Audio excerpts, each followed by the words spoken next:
millionlab pullar dog'ni ochartiruvchi kremlarga ketyapti. Nimalar qilmayapsizlar, lekin dog'inglar umuman ocharmayapti. O'rtoqlar, bularning sababi juda ham ko'p. Chunki siz reklamaga qaraysiz, mana masalan oqartiruvchi krem deb berganda siz o'sha kremga yopishasiz. Ha, u oqartiruvchi bo'lishi mumkin, lekin uni tarkibi, masalan, o'sha pigmentingizni qaysidir fermentini yoki qaysidir sababini bloklash uchun, qaysidir sababini ketkazish uchun to'g'ri kelishi mumkin. Demak, men sizlarga hozir pigmentatsiya, ya'ni dog'lar bilan kurashishda eng muhim ingrediyentlar haqida gapirib o'taman. Bu vitamin C, bu niacinamid, bu glutation, bu alfa arbutin, bu retinol, bakuchol va bu tranexamovая kislota. Eng mashhur komponentlar dog' uchun o'rtoqlar. Demak, vitamin C bizda nima qiladi? Vitamin C tirozinazani bloklaydi desak ham bo'ladi, ya'ni dog'ni rangini ochartirishga yordam beradi. Rangini xolos. Niacinamid bu melanotsitlarni, ya'ni melanosomalarni ko'chishini bloklaydi.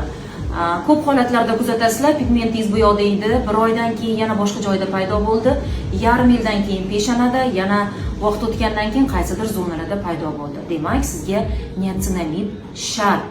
Ya'ni bu ko'chishlarni bloklaydi. Tranexamovая kislota dog'inglar to'qarib ketishini, faollashib, aktivlashib ketishini bloklaydi, to'xtatadi. Alfa arbutin sekin-sekin teriga zarar bermasdan, terini ko'chirmasdan, terini quritmasdan dog'lar bilan kurashadi. Azilainovая kislota yallig'lanishni kamaytiradi, ya'ni organizmda shamollash hisobiga melanotsitlar aktivlashadi o'rtoqlar. Ana o'sha shamollashni kamaytiradi. Shuni hisobiga melanotsitlar orqaga qaytishni boshlaydi.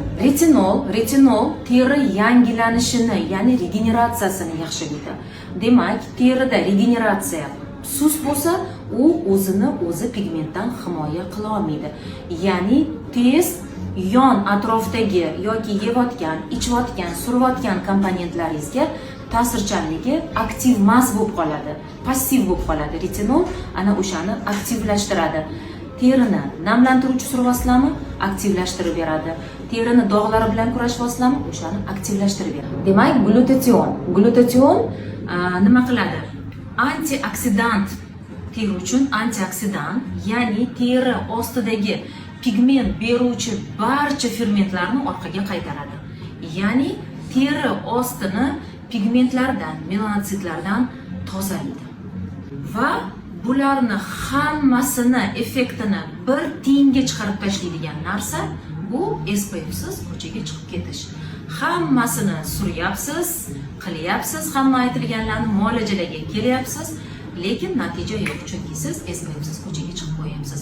Demak, o'sha aytgan hamma narsam vitamin C, tranexamovая kislota, glutation, alfa arbutin, azilainovая kislota, mana shu narsalarning hammasi bitta narsada, bu hammasi jamlanishi juda ham qiyin o'rtoqlar. O'shaning uchun yuzingizga pigment tushdimi, yuzingizda muammolar paydo bo'ldimi, har doim mutaxassisga uchrang. Mutaxassis yuzingizga qarab turib, o'sha pigment bilan ishlashi to'g'ri taktikasini sizga tanlab beradi. Va eng asosiy bu shu SPF o'rtoqlar.